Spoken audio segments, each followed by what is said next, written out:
باسم كل عراقي غيور نناشدك ألا تخلينا نشعر بأن بداخل بلدنا بين المكاتب نفتر بين الألغام. لا أبدا، لا والله ما تصير، والقرار بيدك. أبدا ما يخسر العراق. دكتور جاسم العميري والله العظيم الحسرة بقلوبنا. اقطع أخي اقطع اقطع، ما أقدر أكمل. أناشدك بالله، هذا التعب 38 سنة موت عشناه، نوقف اليوم أمام خسارة؟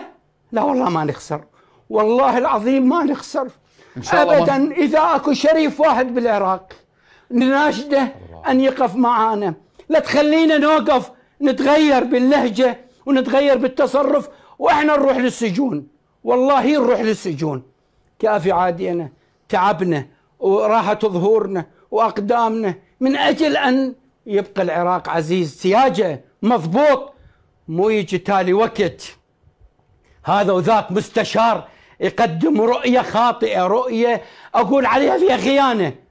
أرجوك أرجوك أرجوك وقف خور عبد الله ولا تقبل بأي دعوة حتى أنورك.